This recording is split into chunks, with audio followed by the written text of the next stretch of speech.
আসন্ন ত্রয়োদশ জাতীয় সংসদ নির্বাচন উপলক্ষে যশোর ৫ মনিরামপুর আসনের বিএনপির মনোনীত ধানের শীষ প্রতীকের প্রার্থী আলহাজ অ্যাডভোকেট শহীদ মোহাম্মদ ইকবাল হোসেনের পক্ষে মনোনয়নপত্র সংগ্রহ করা হয়েছে।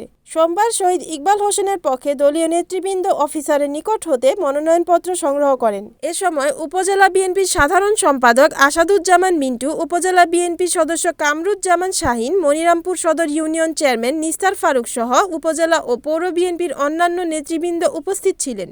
এক প্রতিক্রিয়ায় উপজেলা বিএনপির সাধারণ সম্পাদক মোহাম্মদ আসাদুজ্জামান মিন্টু জানান, বিএনপির ভারপ্রাপ্ত চেয়ারম্যান তারেক রহমান তাকে মনোনয়ন দিয়েছেন। দলীয় নেতাকর্মীদের সঙ্গে নিয়ে যশোর ৫ মনিরামপুর আসনটি তারেক রহমানকে উপহার দেওয়া হবে।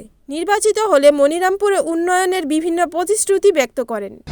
১০০ বার আমরা প্রতিবাদ জানাই, কারণ আমাদেরকে দল মনোনীত করেছে এবং দলের অত্যন্ত প্রজ্ঞাবান নেতৃত্ব জনাব তারেক রহমান সাহেব, কারণ বাংলাদেশের একজন যত দামি দামি যারা নেতা আছে আমরা মনে করি সেই নেতাদের তালিকায় ইনি এখন আছেন।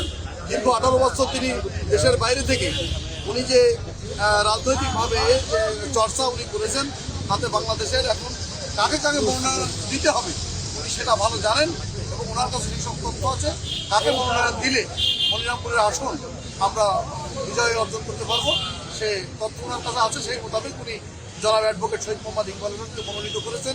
আমরা ধন্যবাদ জানাই মনিরামপুর উপজেলা এবং পৌর বিএনপি এবং পৌর সহযোগী সংগঠনের সকলের পক্ষ থেকে আমরা তারেক রহমান সাহেবকে ধন্যবাদ জানাই।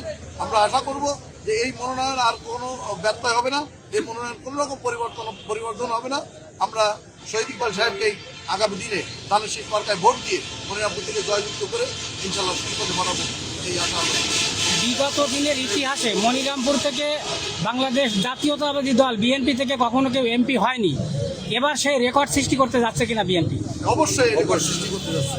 মনিরামপুরের মানুষ এবং স্থানীয় বিএনপির সভাপতি, মনিরামপুর উপজেলা বিএনপির সভাপতি জনাব অ্যাডভোকেট শহীদ ইকবাল হোসেন, উনি দীর্ঘদিন এই মনিরামপুর বিএনপির রাজনীতি আছেন এবং বারবার উনি সভাপতি নির্বাচিত হয়েছেন। এখন আমাদের মনের ভিতরে কারোর কোনো দ্বিধা দ্বন্দ্ব নাই, আমরা সকলে মিলে ওনার পক্ষে, ধানের শীষের পক্ষে মূলত আমরা কাজ করব এই আশা। রিপোর্ট উত্তম চক্রবর্তী, NNTV, যশোর।